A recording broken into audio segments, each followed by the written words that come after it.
আপনি কি ফার্মেসি থেকে ওষুধ নিয়েছিলেন ডাক্তার? ফার্মেসি।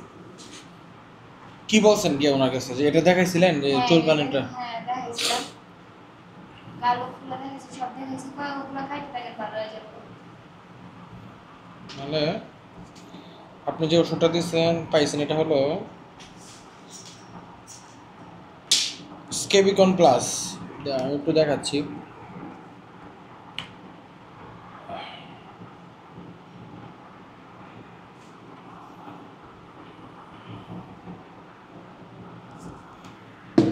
সবগুলো ভুল ট্রিটমেন্ট, হ্যাঁ।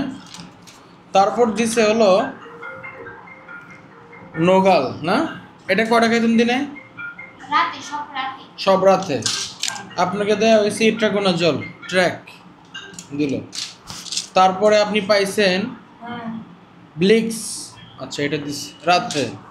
আবার দিছে জাইরিল নাকি?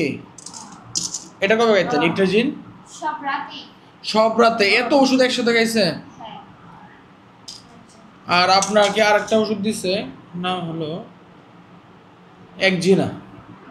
এই ক্রিমটা লাগাইছেন না? কোথায় লাগাইছেন? হাতটা দেখি একটু। প্রথম এই ক্রিমটাই হাতে লাগাইছিলাম, হাতে লাগার পরে এই দেখছেন কিভাবে হইছে। এটা হলো সম্পূর্ণ অপচিকিৎসা। এটা হলো ওদের ভুল চিকিৎসায় আপনি শিকার হয়েছে।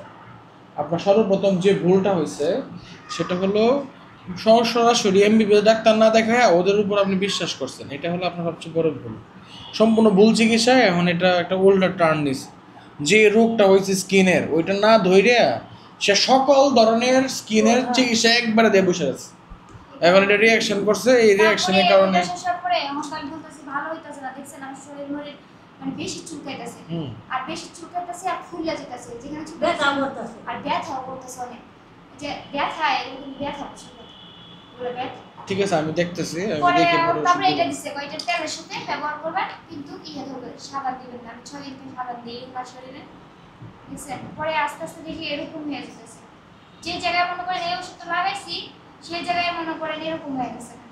এদিকে আরো আছে না, সারা অন্য অন্য জায়গায় তো আছে। হ্যাঁ হ্যাঁ আচ্ছা ঠিক আছে, সমস্যা নাই, দেখতেছি।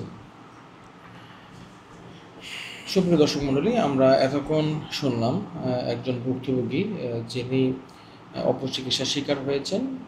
তো সাধারণত এই ধরনের চিকিৎসার ফলে রোগীদের সত্যিকার অর্থে চিকিৎসার ব্যয় অনেক বেড়ে যায় এবং তাদের যে বর্তমান সময়ে তারা যে একটা কষ্টের সময় যাচ্ছে, এটার একমাত্র কারণ হলো ফার্মেসি বা পল্লী চিকিৎসকের অপচিকিৎসার শিকার। বেশিরভাগ রোগীরা আসলে বোঝে না, তারা সর্বপ্রথম ভুলবশত ওদের কাছে যায় এবং ওদের কাছ থেকে তারা সেবা গ্রহণ করে এবং তাদেরকে বিশ্বাস করে তারা প্রতারিত হচ্ছে। সুতরাং আপনাদেরকে যা করতে হবে, সর্বপ্রথম যে কোনো রোগী হোক, ছোট হোক বড় হোক বা যাই হোক, সর্বপ্রথম একজন এমবিবিএস ডাক্তারের শরণাপন্ন হন। ওনাকে আপনার সমস্যার কথা খুলে বলুন এবং আশা করি এই অনুযায়ী আপনারা চললে আপনারা অপচিকিৎসা থেকে আপনারা রেহাই পাবেন, আপনাদের খরচ এবং অনেক অংশে কমে যাবে।